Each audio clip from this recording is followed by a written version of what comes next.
One of the sad realities about relationships is that some things can destroy a relationship that really has nothing to do with the relationship itself, about how we feel about one another, our connection, our love.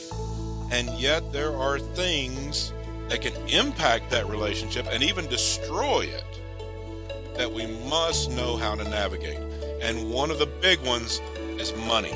If we are in a romantic partnership, living with someone, if we are married to someone, money is one of the great destroyers of relationships. It's stressful when you don't have enough money.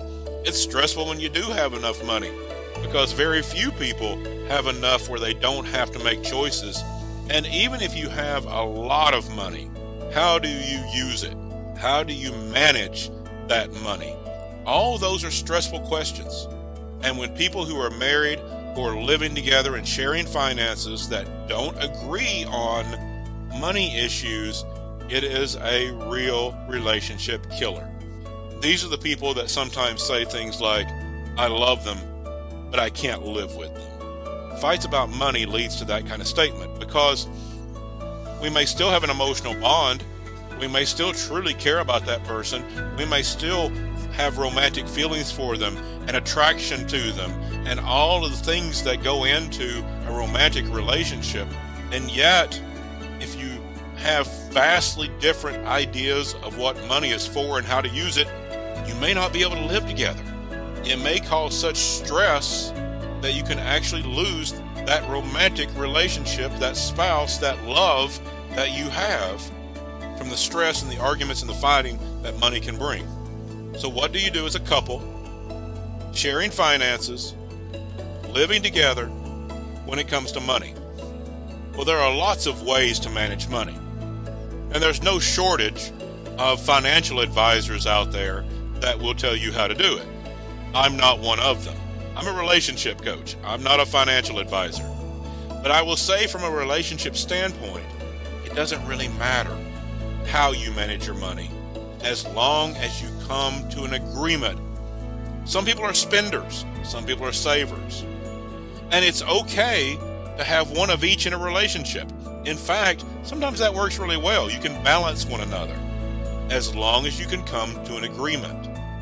Again, this is not financial advice, but from a relationship standpoint, there are different ways to manage money, and it's okay to do it your way as long as it works within your relationship.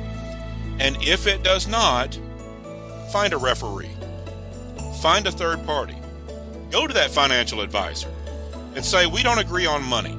We need a plan that we both will follow, and we can't develop it together. Maybe you need to tell that financial advisor, one of us is a spender, one's a saver, and we need to find a financial plan that can incorporate a measure of both. And neither of us is going to be completely happy in it, but we'll both live with it. Find a referee.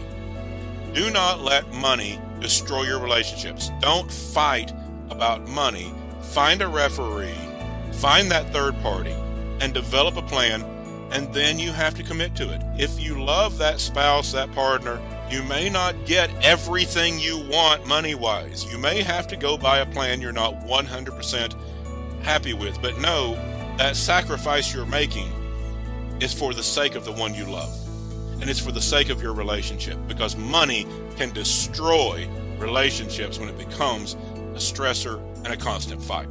So I'm not going to tell you how to spend your money, and I'm not going to give you any financial advice, but I am going to say, be cautious with finances, because they are a relationship killer if you don't agree. And if you can't agree, find a referee, get with a financial advisor, and I always say, go to a counselor, therapist, a coach, to work those things out so that you're on the same page, that you're working from the same plan, singing from the same sheet of music. Then your money matters can work for you in your relationship instead of against you.